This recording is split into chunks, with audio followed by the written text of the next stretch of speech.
the Prince Albert Challenge Cup. On the start line now here, this is Edinburgh University on the left-hand side of your screen, and on the near side, the Triton crew from the Netherlands, who've travelled from the Netherlands to match up against the best of what Scotland have to offer here.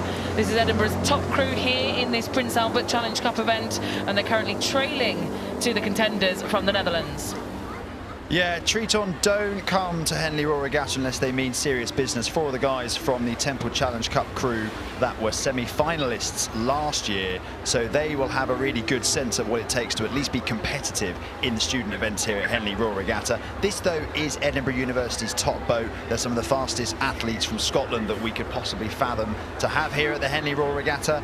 And at the moment, they've got quite a lot to do, it looks like. The live shots there, passing Triton just going through the Forley. They've got about a length on Edinburgh. Yeah, Edinburgh still in touch though, and I remember that great day back in 2016 when Edinburgh University won this very event in the Prince Albert Challenge Cup, where they rode through to win.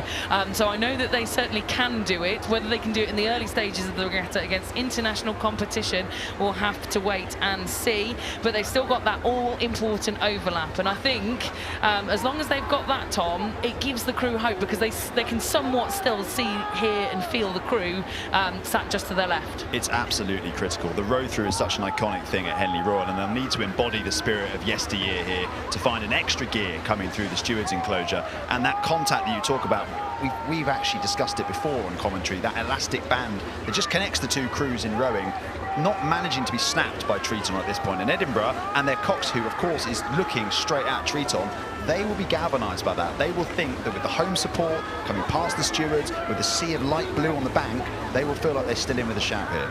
Yeah, it's the job of Nicholby Simmons in the cox's seat here to keep Edinburgh informed of where Triton are, and he'll say, look, we've got overlap. Our bow ball is currently still in touch, still overlapping with the canvas of the Triton crew. It will be Bart Lauvers in the stroke seat of the Triton crew that will have to look back and sort of feel that pressure almost. And whilst there's still overlap, yes, there are benefits to being up. You know, you can see your opposition, one of the few sports in this world where you can see the people you're beating, but it also means that if you can see them closing, that pressure can start to mount. That's so demoralising watching a crew come back on you. You can saw there Bart Lauvers in the stroke seat. He just had a little look over at Edinburgh, so he knows this race is by no means done. He himself, of course, an under-23 World Championship contender. He has stacks and stacks of experience, so he will know what it takes to win at the highest level. But Triton coming under intense pressure here from Edinburgh, who need to find all the gears and all the ideas here in the closing stages. Yeah, you can see there the Edinburgh University crew. Henry Pooley in the bow seat, son of the great Dr. Guy Pooley, the two-time Olympian and three-time Henley Royal winner himself. He's going to have to try and push them further at the boat.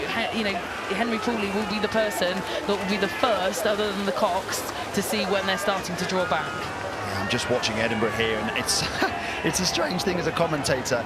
You want to be impartial, but you love a comeback. You love some drama. It's great to watch racing like this unfold on the Henley stretch. I'm just watching Edinburgh there, and I'm watching the face of Nicholby Simmons galvanising his crew, screaming them on, and Edinburgh need to go now.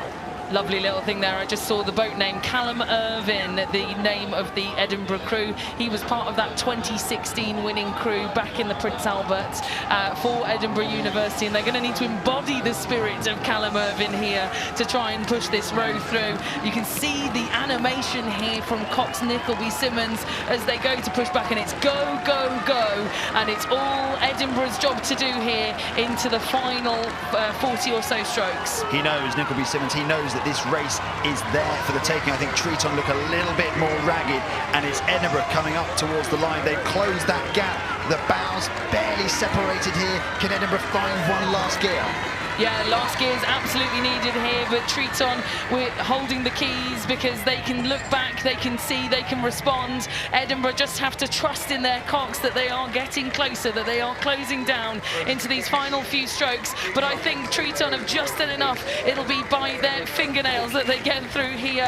Half a length at the end there in this Prince Albert Challenge Cup round, and Edinburgh University's top crew now knocked out of the regatta, Tom. Yeah, that's a really tough draw. The Prince Albert, as we spoke about earlier, Camilla, so competitive. 16 boats from right across the world, and Triton will be delighted to see the back of Edinburgh, because that was an incredible second half to the race. Edinburgh just ran out of water in the end. I think had they had maybe another 300 metres, they'd have done it. But, you know, Henley, 2,112, and if you can't pack your punch in that space, then unfortunately you end up on the losing side.